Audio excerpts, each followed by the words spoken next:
Abigalatiya igice ca 5 umurongo wa mbere haravuga ngo Kristo yatugobotoye ngo tube mu mwidegemvyo nuko muhagarare mushikamye ntimukongere kuzingirwa no gutwazwa ituntu n'ubuja. Muri Bibiliya nshasha havuga ntimukongere kuzingirwa no kwikorezwa umutwaro uremereye w'ubuja. Turasomye aya majambo y'Imana, mfise teme ivuga ngo inyuma yo kubohoka. Mbega inyuma yo kubohoka habiki? Rero inyuma yo kubohoka Imana yaratugiriye neza iyi ndwi irenganye vy'ukuri. Iyi ndwi jewe nawe itubere iyo gushimira Imana, uronse ikimazi c'amashimwe zugitange kubw'ivy'Imana yakoze. Twagize indwi special, twagize indwi idasanzwe. Uwatanguye ku munsi wa mbere agashikana ku munsi w'indwi, twarariye, twaranyoye, twarabohotse, twagiriwe neza mu buryo budasanzwe. Imana yacu rero iragahezagirwa kuko imenya ibidukwiye. Nguma mvuga ngo irazi ibidukwiye, burya bijya yaduhaye nivyo yarizi ibidukwiriye mu gihe nk'iki. Haleluya. Rero kandi hari impamvu Imana yaturongoreye ku gikorane cya mumubohore, mumuhamburure, hanyuma mumureke agende. Hari impamvu y'Imana, hari impamvu ndavyibuka kugira ngo jewe naravuze ngo nibatangure kugira afishe, ariko ndamubwira ngo teme uyireke kubera ndumva ko nkeneye kurongorwa na mpwemu yera kuri teme dukeneye. Mwese ugira gatanu mu gatondo ka kare mvyutse numva ijwi ry'Imana rimpaye irya teme nyene ivuga ngo mumubohore mumureke agende. Numva ndanezerewe cyane, numva najewe iranezereye, najewe numva bizoba ari bihe bidasanzwe. Hanyuma rero urumva ko Imana yarizi ibidukwiye, rero nico gituma twagiriwe neza. Rero inyuma yo kubohoka turasomye amajambo y'Imana avuga ngo Kristo yatugobotoye ngo tube mu mwidegemvyo, nuko yadugobotoye ngo tube mu mwidegemvyo. Hari utuburungu tubiri hagaca havuga ngo nuko, nukuvuga inyuma yo kugobotorwa kugira ube mu mwidegemvyo usabwa guhagarara ushikamye, kandi ngo ntukongere kuzingitirwa no kwikorezwa imitwaro iremereye n'ubuja. Ntukongere kwemera kubohwa gusubira mu buja kwa Satani. Nukuvuga ngo inyuma yo kubohoka ibintu birahinduka. Inyuma yo kubohoka ibintu birahinduka, tugaca tugira ingendo nshasha. Ingendo shasha ni muyitahure nk'ababana bo mu gisagara. Ingendo shasha aca hindura gacagira uko ngo niyo ngendo shasha.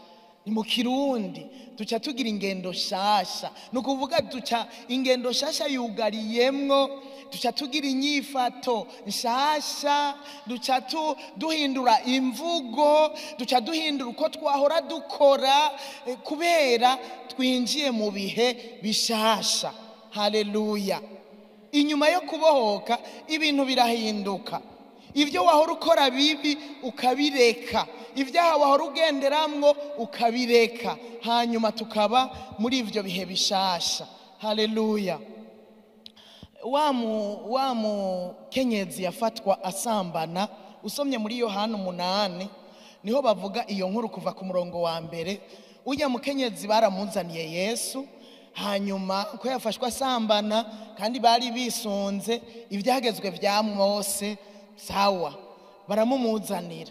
Ariko Yesu arabaraba abona nyene bariko baganzwa n'ivyo vyagezwe, bariko barongorwa n'ivyo vyagezwe, mugabo ntibabanje kwiraba. Arabaraba baramumuzanira ngo acariyunamira, bahejeje kumurega yiyandikira hasi. Hanyuma yunamutse acarababwira ngo uwutarakora icyaha namutere ibuye, nabanze abariwe amubanze ibuye. Uwutarakora icyaha caribandaniriza yiyandikira hasi. Hanyuma yunamutse abaza wa mukenyezi ati mbega nta numwe aguciriye urubanza? uwo mukenyezi aravuga ngo nta n'umwe mwami. Ku murongo wa 11 rero aca aramubwira ngo genda ntuzosubire gukora icyaha. Mu yandi majambo na jewe sindaguciriye urubanza, mu yandi majambo urababariwe, naguciriye urubanza urababariwe. Kandi Yesu ntiyazanywe no guca imanza, yazanywe no gukiza ababoshwe no kutubohora, nico cyamuzanye. Aravuga nanjye sindagucira urubanza ahubwo urababariwe, urahariwe, genda ariko ko udaciriwe urubanza ntuzosubire gucumura. Mu yandi majambo tubabariwe, tubohowe, icyo dusabwa nukutongera gukora icyaha, nukutongera gucumura. Imana idufashe cyane. Haleluya. Iri jambo twasomye narisomye muri Bibiliya y'igifaransa yitwa Parole d'Ovi. Usomye mu zindi ndimi biratahurika cyane, ahubwo ukarushiriza kwagukirwa. Urashobora kuronka predikasiyo yose usomye iyo verse gusa mu rundi rurimi. Iyo Parole d'Ovi rero yambwiye ngo mwumvirize, vraiment hararyoshe cyane. Havuga si le Christ nous a rendus libres, c'est pour que nous restions et que nous jouissions de la vraie liberté. C'est pour que nous restions et que nous jouissions de la vraie liberté qu'il nous a acquise. Par conséquent, tenez bon et n'allez pas vous replacer sur le joug. Et n'allez pas vous replacer. Nusubire wewe nyene kwiremeka imitwaro. Refusez vous laisser imposer les chaînes d'une nouvelle servitude. Iri ni ryaja ni bimwe yagumye atubwira umwigisha wa mbere, yagumye asubiramwo ngo buryo umuntu arashobora gushigwa mu munyororo hanyuma bakamurekura, ugabe ugasanga yasubiyeyo. Niko biri. Hari igihe tubohoka, uyu munsi umuntu akabohoka, ejo agasubira kubohwa n'iminyororo yari imuboshe, mu yandi majambo agasubira mu vyaha.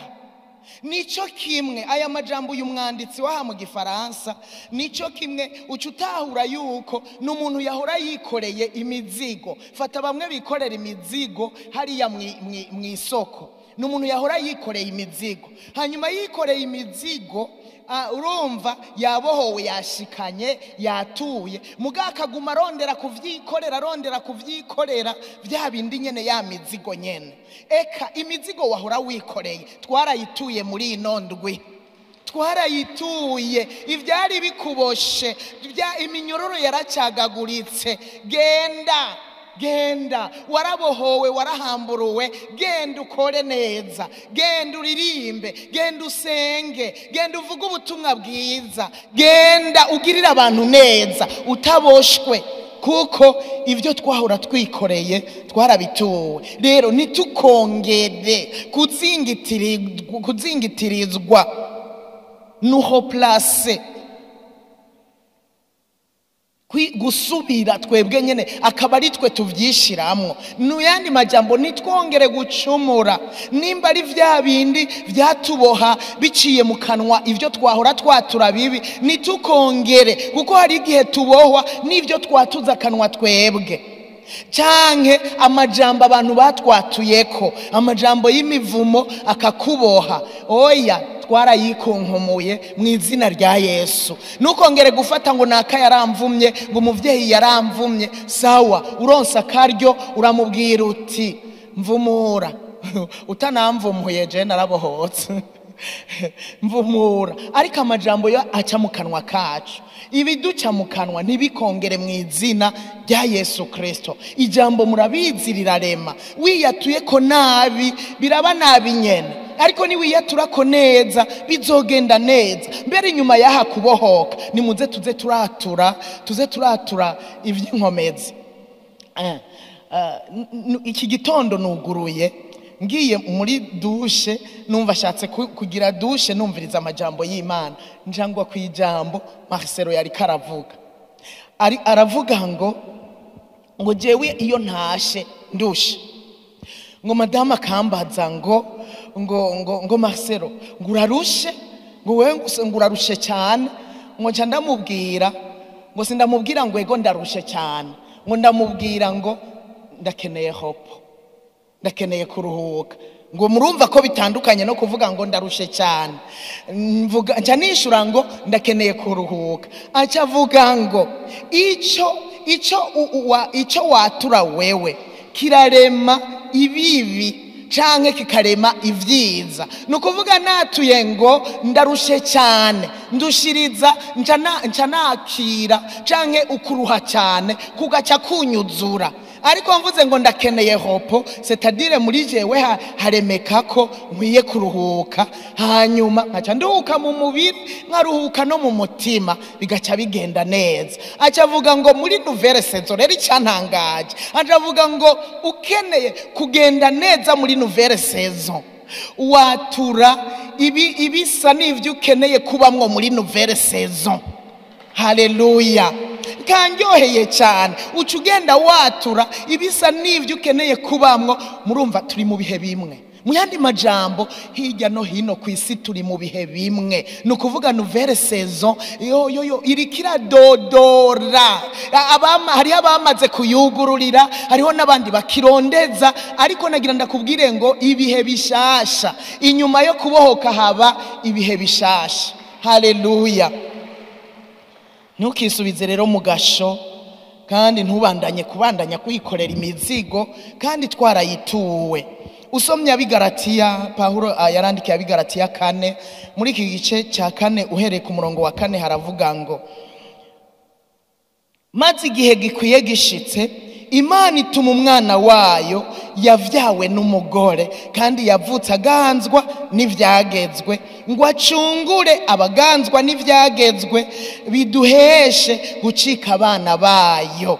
Akarero umurongo wa 5 ngo acungure abaganzwa n'ivyagezwe biduheshe gucika abana bayo. Nongeye gusoma muri Bibiliya y'Igifaransa, yaravyaguye wewe. Aca avuga ngo pourquoi, hatangurwa na pourquoi, ahavuga ngo abacungure abaganzwa n'ivyagezwe biduheshe gucika abana b'Imana. We wacatangura n'ikibazo kivuga ngo pourquoi, pour procurer la liberté à ceux qui gémissaient sous le joug de la loi et pour faire de nous des enfants adoptifs de Dieu. Par lui, nous devons être institués dans tous les droits et privilèges d'office. Urumva aravuga ngo yaducunguye kubera iki? Kugira ngo aduhe umwidegembyo twebwe abaniha, twebwe abahora baniha, tunihishijwe n'umutwaro twari twikoreye, kugira ngo aduhindure abasamuragwa, abaragwa, abana b'Imana, mbere tugaca duhinduka n'ivyari bigenewe umwana w'Imana vyose bigaca biza kuri twebwe.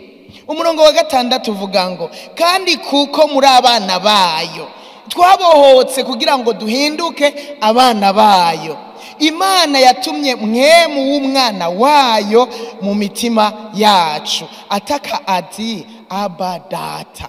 Mwemu w'Imana ari muri twebwe, turi vyaremwe vy'imwemu, uko mwemu w'Imana yaje muri twebwe biciye mu mwana wayo yaturungikiye. Umurongo w'indwi rero uvuga ngo nico gituma utakira umugurano, ariko uri umwana wayo. Haleluya. Nico gituma jewe nawe tutakiri abagurano, ariko turabana b'Imana, kandi kuri umwana wayo. Oya, bivuga kabiri. Nico gituma utakira umugurano, ariko uri umwana wayo, kandi kuri umwana wayo uri umuragwa ubihawe n'Imana. Oya, sivyo wahawe na so. Sivyo wahawe na so. Oya, turabaragwa tubihawe n'Imana.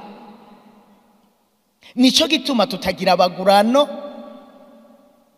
kubera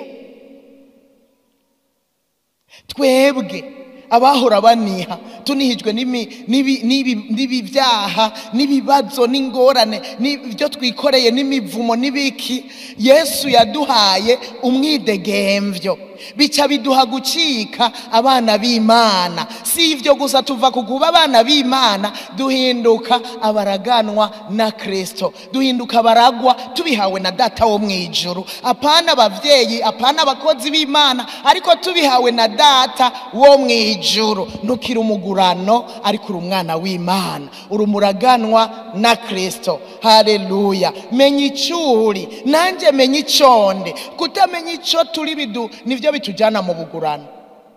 Tuca twifata uko tutari. Iyo tutamenya uko turi, twifata uko tutari, tukavuga uko tutari, tukagenda uko tutari, tugakora ivyo tutategerezwa gukora, tukiyumvira uko tutategerezwa kwiyumvira, tugasanga turiko twatura ibitari guca muri twebwe twimenya ico turi. Haleluya. Hagarara rero ushikamye, niko ijambo ry'Imana ryatubwiye ko twagobotowe ngo tuba bidegemvye. Hagarara ushikamye. Udashikamye, imiyaga yose izozi gusubize musi ya mitwaro, igusubize mu gasho, mu munyororo, wongere kubohwa kubera utahagaze neza. Warabohowe, hagarara neza, hagarara ube maso, hagarara wirinde, urinde n'umutima wawe, wirinde ivyahora byo gusubiza mu munyororo biciye mwabo mugendana, mwabo mwicarana. Wirinde mu buryo bwose, mwabo muganira, wirinde uhagarara ushikamye. Kubera rero ibintu vyahindutse, tukaba twarabohotse. Kubera ibintu vyahindutse tukaba twarabohotse, kandi kubohoka birimwo inyungu nizingiye kubabwira. Kubohoka bituma tugira intango shasha y'ubuzima bwo mu buryo bw'impwemu. Usomye mu cete kigira 2, Paulo yandikiye Abikorinto 5:17, haravuga ngo nuko rero umuntu wese iyo ari muri Kristo Yesu ababaye icyaremwe gishasha, ivya kera biba biheze. Umuntu ababohotse, acitse, avuye mu ibohero, hanyuma bimwe vyo mu ibohero bikaba biheze. Burya uvuye mu mpimba ntiyategerezwa gusubirayo ukundi. Abarose liberté atari provisoire, ariko liberté totale. Haleluya. Niko bigenda iyo Kristo Yesu atubohoye. Umuntu aronka liberté totale, hanyuma akaba widegemvya vy'ukuri. Ivya kera bimwe yabohegwa biba biheze. Haleluya. Kandi Kristo we yatubohoye, nabandanya kuvyibuka biba vyaheze kera. Nuko rero tumenye yuko twabohowe, nidusubire muri bimwe vya kera. Usomye umurongo w'8 uvuga ngo ariko ivyo vyose biva ku Mana yatwiyujuje ku bwa Kristo, iduha igikogwa cyo kugabura umwuzuzo. 19 niko kuvuga yuko Imana yari muri Kristo Yesu yiyuzuza n'abari mw'isi, ntiyabaharura kw'ibicumuro vyabo, kandi yatubikije ijambo ry'umwuzuzo. Impinduka zarabaye. Impinduka zarabaye. Ubu ni twebwe bo kugabura, bo kugabura ivy'Imana. Ubu ni twebwe bo gutanga ijambo ry'umwuzuzo, kubera twarabohotse. Mu yandi majambo, inyuma yo kubohoka ni intango shasha y'ubuzima bw'impwemu. Ivyo wahora uvuga, oya reka tuvuga ivy'impwemu, reka dutanga ijambo rizima ry'umwuzuzo, aba arivyo bica mu kanwa kacu. Haleluya, haleluya. Ikigira 2, iyo tumaze kubohoka tugira assurance muri twebwe yuko kubaho kw'Imana kuri mu buzima bwacu. Niko muravyumva? Tugira assurance yuko ukubaho kw'Imana kuri muri twebwe, kandi yuko no kurindwa nako nyene kuri muri twebwe. Turarinzwe. Narabohowe. Erega bitahure neza, erega Satani ntasubira kuronka ico akwagiriza. bisanzwe Imana iri mu ruhande rwacu. Urumva nabohotse, Imana iri mu ruhande rwanje, uwongwanya ninde? Ngendana assurance, Imana iri kumwe nanje, iri muri jewe, narabohotse, mbohotse, nta kinyagiriza, nta jwi rinyagiriza ikibi, ivyahora bimboshe c'est fini. Rero ngira assurance ko Imana iri muri jewe, kandi iri muri jewe irandinda, nta bwoba nsubira kugira. Haleluya. Yosuwa murabizi ijambo yasigiwe ryo kugira ngo rimushikamishe. Usomye muri Yosuwa 1:9, kugira ngo yumve ko ari inzwe agenda atabwoba. Yarabwiwe ngo none si jewe nkwibaririye ngo shikamushira amanga, ntutinye.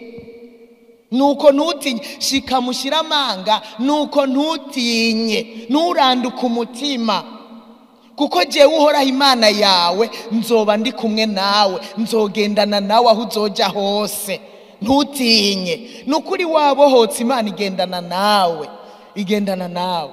Ibyo bidusaba yuko tuvyakira assurance n'ubushizi bw'amanga, bumbwira ngo ko nabohotse, Imana iri muri jewe, iri kumwe nanje aho nzoba ngeze hose. Ndi hasi, ndi mu kirere, ndi mwibarabara, nduga manuka, ngira assurance, nkagira ubushizi bw'amanga, Imana iri kumwe nanje, kandi nkavyatura, Imana iri kumwe nanje. Ndarindwa, ndazigamwa, ndazitirirwa. Haleluya. Ikigira gatatu, tumaze kubohoka tugira ubuzima bushasha n'ivyizigiro bizima, ivyizigiro bitanyiganyiga, ivyizigiro bidahungabana, biba muri twebwe, biba muri twebwe. Ukagira ivyizigiro yuko ivyiyumvira Imana inyiyumvirako, bimwe Yeremiya yavuga 29:11, ukamenya ngo jewe ivyiyumvira Imana inyiyumvirako ni ivyivyiza si ivyivyago. Nawe wobona ikibi kije ugahagarara ukavuga ngo ibi nibivuye ku Mana, Imana ndabiziri mu ruhande rwanje, ibi nibivuye ku Mana. Urumva nawe yoba yaretse ngo bibe, ndatabagwa nta kabuza. Ivyizigiro bikaba muri wewe yuko Imana ikwiyumvira kwivyiza atari ivyivyago, tukagendana ivyizigiro. Haleluya. Baroma 15:13 havuga ngo Imana itanga ivyizigiro, ibuzuze umunezero wose n'amahoro yose inyuma yo kubohoka. Inyuma yo kubohoka Imana itanga ivyizigiro, ibuzuze ivyo vyizigiro vyayo n'umunezero wose n'amahoro biva ku kwizera, kugira ngo murushirize kwizigira ibizoba, mubihawe n'ubushobozi bwa Mpwemu Yera. Imana yacu niyitanga ivyizigiro, ndasavye ibibuzuze mu izina. Inyuma yo kubohoka wuzura ivyizigiro. Biraryoshe guhura n'umuntu yuzuye ivyizigiro, biraryoshe kugendana n'umuntu yuzuye ivyizigiro. Nta majambo y'ibicantege agutera intege, akakubwira amajambo akure mu mutima, hanyuma ukabandanya urugendo. Biraryoshe. Ariko uhuye n'umuntu atagira ivyizigiro, yemwe nutwo wari ufise aratuvoma muri wewe, ndapfuye, ndagowe, mbega iki gihugu ubona tuzokibamwo? Nuzuhure n'umuntu atagira ivyizigiro muri kino gihugu, ivyo azokubwira azoca bikuremamwo, nawe amaso y'umubiri aca kwereka ngo erega nivyo. Ufise ivyizigiro arabisha amaso y'Impwemu, kandi akizigira yuko ejo hashobora kuba impinduka. Erega kw'Imana, turashobora kurara turarira, mu gatondo tukaririmba, mu gatondo impundu tukazivuza. Ivyo nivyo vyizigiro vy'umuntu yahindutse, yabohotse. Haleluya, haleluya. Nukuri umuntu afise ivyizigiro, naho yoca mu ntambara ibihe birebire, bituma aguma ashikamye, akaguma ashikamye muri we. Ariko utarabohoka arahungabana, kandi ahungabanye agahungabana n'abamwegereye bose. Ariko umuntu yabohotse nahaca mu ntambara ibihe birebire arihangana agashikama, ijambo yakiriye rimutera intege ntaryibagira. Haleluya. Acavuga nka Dawidi ngo mba narihebuye iyo ntizigira ko nzobonera kugira neza muri ino si y'abakiriho. Ucubaho wizigiye kubona kugira neza muri ino si y'abakiriho, nawe wohura n'ingorane urizigira ngo muri ino si y'abakiriho ntegerezwa kubona kugira neza kw'Imana. Haleluya. Ivyo birakuremesha, kandi n'uwo muhuye ejo canke hirya yejo azi ko wagize ibibazo, azi ko wagize ingorane, akumva uvuga gutyo, nawe nyene araremeshwa akavuga ati none nimba naka yagize ibi bibazo avuga uko jeho akagenda atewe intege. Biraryoshe iyo muri ko muraganira n'umuntu afise ivyizigiro vy'ukuri. Rero kugira ivyizigiro biradutera gushikama naho twa mu ntambara ibihe birebire, apana kanya gato. Ibihe bire hari intambara ziteba, ariko twaravyumvise uburi kurakarishwa Imana kandi bikwizigiye ikakwizigira, kandi ikakwizigira mu ntumbero yo kugira ngo nawe uze utera ivyizigira abandi inyuma yo kunesha muri izo ntambara zawe z'uno munsi, no kugira ngo nawe ejo uzotera abandi ivyizigiro. Haleluya. Ibikwizigiye kubera izi kuzoshobora kubatera abandi ivyizigiro. Hariho uwundi vuga ati uyu arapfa n'abandi nta nico bazoronka ahubwo apfiramwo. Imana idufashe cyane. Haleluya. Imana yacu ni nziza iragahezagirwa, igira neza. Usomye ikicete cya mbere Petero yanditse igice cya 5 umurongo w'10 haravuga ngo kandi Imana igira ubuntu bwose yabahamagariye ubwiza bwayo budashira muri Kristo. Nimwaheza kubabazwa akanya gato izobahingura, izoba perfectiona. Haleluya. Izobahingura rwose ubwayo, izobaremesha. Kubaremesha ni kubafermisa, ni kubakomeza. Aha mu Kirundi havuga kubaremesha, ariko ni kubafermisa, ni kubakomeza. Haleluya. Ibahe inkomezi. Haleluya. Tuhejeje kubabazwa kanya gato, erega burya iyo uhejeje kubabazwa naho byaba byari bimaze imyaka 10 wisanga umengo karakanya gatoya, ya myaka myinshi nusubira kuyibona usanga umengo kabaye akanya gato. Jewe imyaka namaze ndi mu kibazo, erega bimaze guhera sinongeye kwibuka ko ari imyaka 9 umunani ni n'amezi yababa 9. Wamengo na kanya gato, imyaka 9 burya yaraheze. Nabona imyaka 9 maruye imyaka ya Keve maruye imyaka yiwe yangana n'ibibazo twari tumaze mwigihe. Niho navuga erega Keve akurikiwe haheze imyaka 9. Burya hari haheze imyaka 9 nkumva umengo yabaye mike, ariko hari imyaka 2 nabona umengo haheze imyaka 100 ibaye 5 hoho. Naravuze nti ndambiwe, biranshishe, ibi bintu birambihiye, ariko bimaze guhera. Nico gituma Petero yavuze ngo mumaze kubabazwa akanya gato. Yavyise akanya gato kubera ibi bibazo nyene n'ivy'akanya gato, kandi n'ivy'akanya gato. Turavye ivy'ubwiza tuzohishurirwa, turavye ivy'ubwiza tuzobamwo. Ibi n'ivy'akanya gatoya, kuko tuzobaho neza, tumerewe neza ibihe bidashira. No kuvuga muri kino gihe gito tubabazwa, shikama, nuhungabane. Gira ivyizigiro muri wewe, nuhungabane, uhagarare neza kugira ngo ushobore kunesha. Kandi uduha inkomezi n'uyu nyene Imana iduhera inkomezi muri Kristo Yesu yaduhaye. Rero ntuhungabane, ivyo ducamwe tubinezerererwe, tugende tubinezerererwa kuko izo bintahe ku bandi. Ikigira 4 umwidegemvyo turonka umwidegemvyo iyo twabohotse, turonka umwidegemvyo wo gukorera Imana. Gukorera Imana atabwoba, gukorera Imana twitanga. N'umuntu yabohotse akorera Imana ashize amanga, akorera Imana atabwoba. Ubwoba burahera. Erega turabohwa, erega burya uboshwe uragira n'isoni, uboshwe ugatangura kwiyumvira ngo bazovuga gute, uboshwe n'ivyaha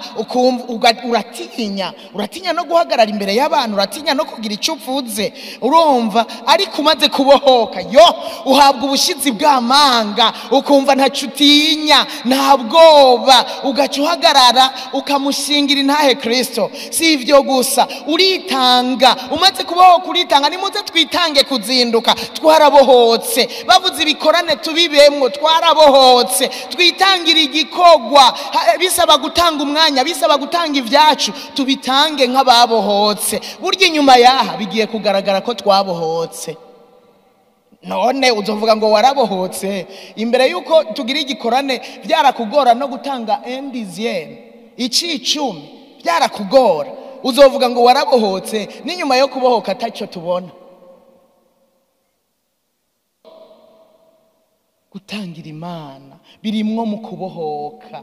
Utanga na ofrande isanzwe, uyizana nk'uzanye ikimazi ku Mana. Apana gutanga vy'akamenyero, gutanga kubera abandi batanze. Oya, ukabizana nk'umva azanye ikimazi. Nikigira 10 ubizana nk'uzaniye ikimazi Imana. Ikimazi n'icya 10 urakirenza. Ntuzana icya 10 ukazana ibirenga vya 10, ukazana igicu, ukazana mu bwaguke nyene. Uwabohotse nuko bigenda.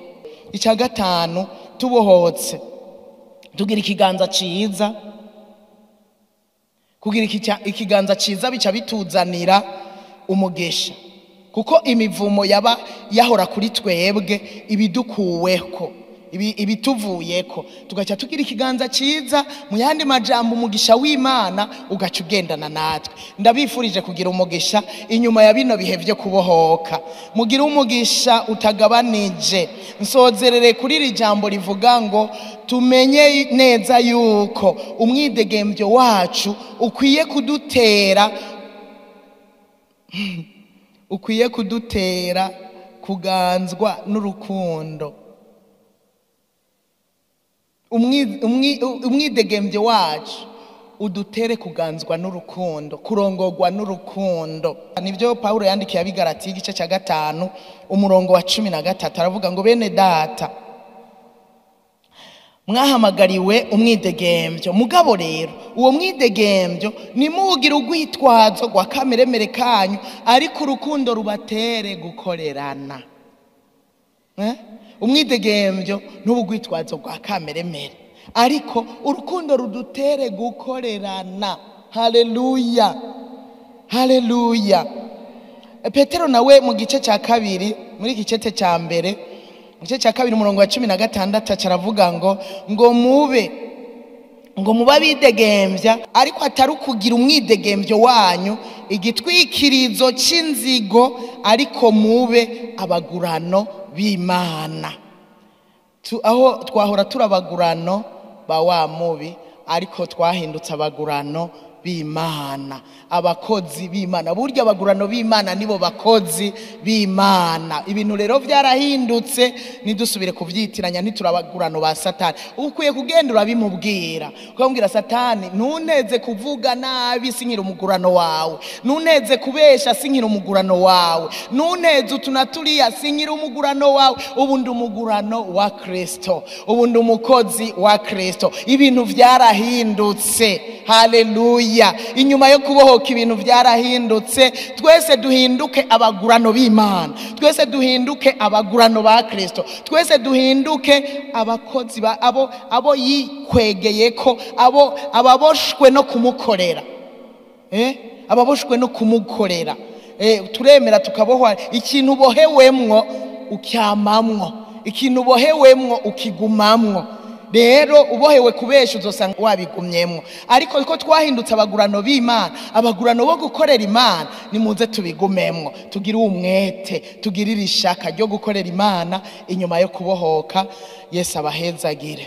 Data mu izina rya Yesu Kristo turagushimiye cyane gose, turaguhaye icubahiro, turagushize hejuru mwami mwiza. Ntituzohengeshanya kugushimira ubuntu watugiriye indwi irenganye mwami, ukaduha ibihe bidasanzwe. Twumvise amajambo y'ubugingo aduhamagarira kwezwa, aduhamagarira gukizwa gose, aduhamagarira guhinduka gose, kwikunkumura ivyahora bituboshe, kwikunkumura ivyo twahora tugenderamwo, ibyaha vyahora bitwizingirirako, kugira ngo bikunde tugukorere mu mwidegemvyo. Turagushimiye uhoraho, waratugiriye neza. Abenshi barabohotse imivumo, ivya karande, abenshi barabohotse ivyo baguzwe n'abantu, baguzwe n'abapfumu n'abarozi, abenshi barabohotse. Rero ndasenga inyuma yo kubohoka kugira ngo mwami abantu bagira ubuzima bushasha, abantu bagira umwidegemvyo wo kugukorera